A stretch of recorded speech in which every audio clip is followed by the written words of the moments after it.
It is important to know the differences of the two versions of Ho'oponopono.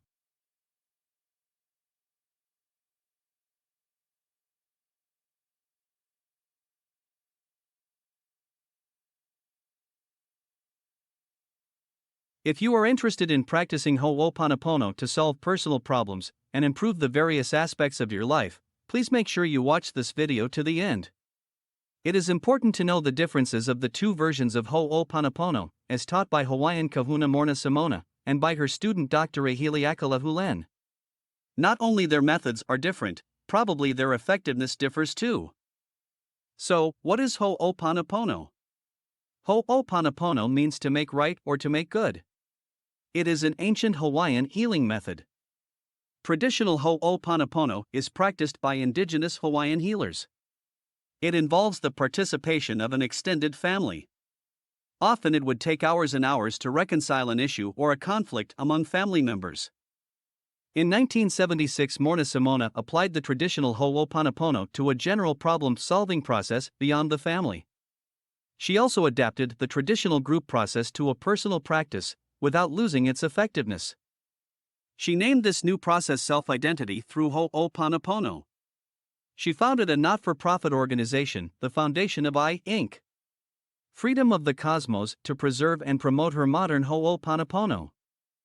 After she passed away in 1992, her prominent student, Dr. Hew Len, became chairman of Foundation of I. In around the mid-2000s, he began to promote his version of Ho'oponopono. He partnered with Joe Vitale, who was a law of attraction advocate, to publish the book Zero Limits in 2007. The book was a marketing success. It helped promote Dr. Hew Len's reinvented version of Ho'oponopono on a large scale. Today, IZILLC, an affiliate of Foundation of I in Pacifica Seminars, Germany, are still giving classes based on Morrnah Simeona's teachings, although they too are not 100% original.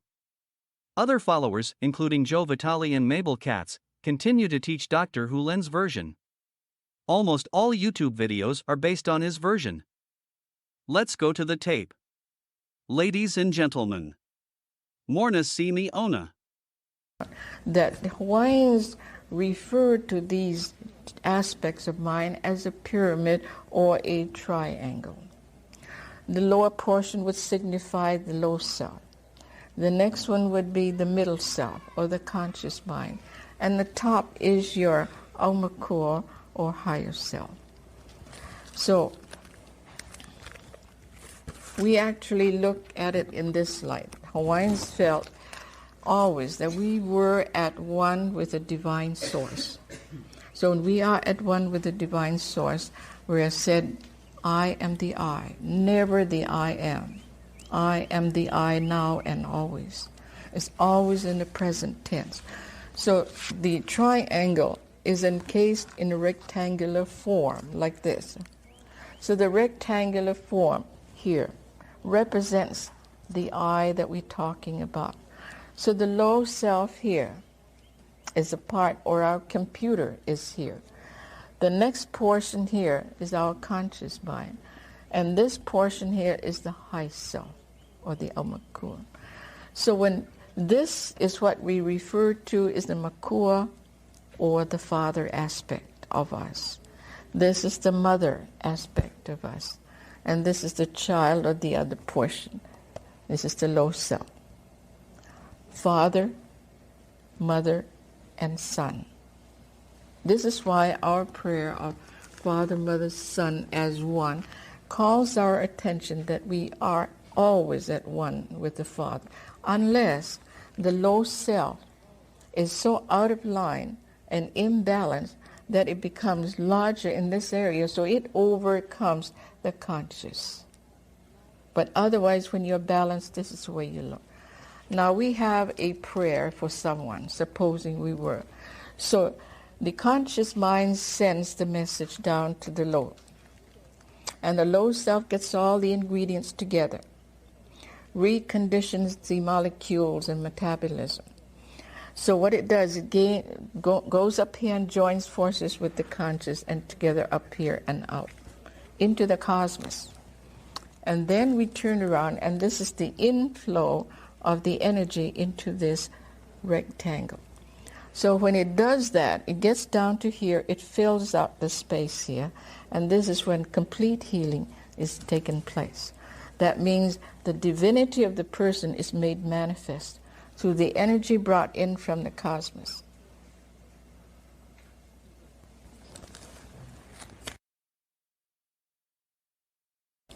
Now when we talk about the subconscious mind or the low self, the unhipili, my concept of unhipili is that which attaches itself to an object.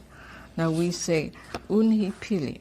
The u means to grunt, and nihi means to creep steadily around, and pili means to attach itself. Now if this is my book, and I had it for about 10 years, so my own unhipili has attached itself to it. And then I pass it on to someone else. And that person's unhipili is being put over it. And so it goes on.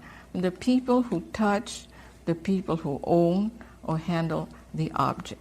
So we find a great deal of problems in those who are collectors of artifacts.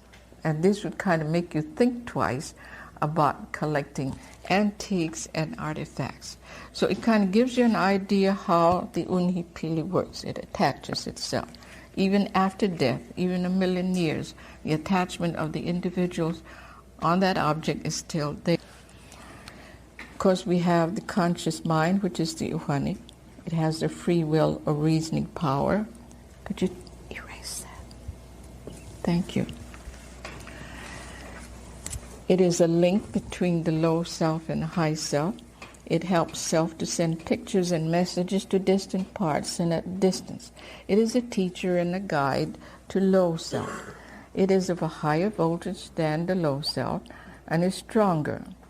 However, there are exceptions. When you find that the low self has greater power than the middle self, then you find a problem there. We find that true among those who are drug addicts, alcoholics, or any of these other cases that sort of run amok in our community. It means that the conscious mind is overwhelmed or overpowered by the low self.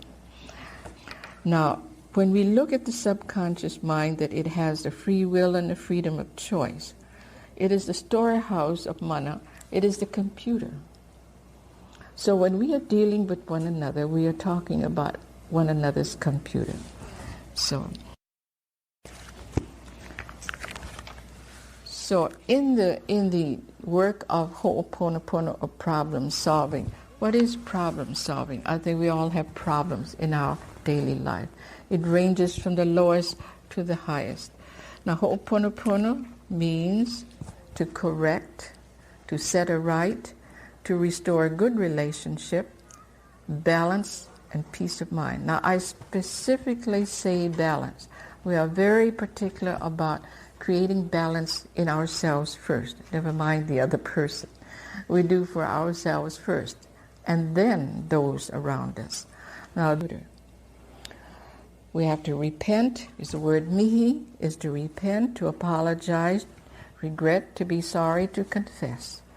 Now, mahiki is that portion of the process is to vibrate. Now, when I'm asking you for forgiveness, we are vibrating that area within your computer or memory bank. We are sifting. So, mahiki means to vibrate, to peel off layer by layer from one incarnation to the other, to pry and to weigh. So all these are taking place during the period of confession. Ho'omalu is that period of rest to reflect, a period of silence. Now this happens when we have a group and then a person creates a problem. He's resentful and sort of creates a confrontation among. So the leader of the group calls a recess. And when you have a recess, it means you are not to get out of your seat, you stay there and take closer introspection of yourself. And then we start again. So the pule, we open with a prayer and we close with a prayer. Because the Hawaiians always believed that any type of work that is done must open with a prayer and close. So the objective, the purpose of Ho'oponopono is that to use the process as a simple, infallible, effective method to solve problems between a patient and a family, friends, co-workers, and emphasis on self-introspection and karmic cleansing. So the conclusion to your whole problem solving is the release and the erasing of mental blocks. Now I'd like to emphasize on this. It's very important. It is the release and erasing of the mental blocks, emotional trauma from the individuals involved, whether involved personally or in absentee. It opens a whole new world of good, success, prosperity, happy, continual relationship, and good health. See, the thing when you're creating this, doing it for yourself, cleansing divine, creative Father, Mother, Son as one. If I, Morrnah Simeona, has offended you, now you're talking about the divine creator, in thoughts, words, deeds, and actions from the beginning of my creation to the present, humbly, humbly, humbly, I ask forgiveness on behalf, we ask forgiveness, and go all the way through to the end. Now, instead of saying, will you forgive us, all I say, forgive us, instead of will you, and then finish with the other. So we will have them printed for you, so it would be easier. So this is 2 parts, part 1 and part 2. And you are doing 2 parts.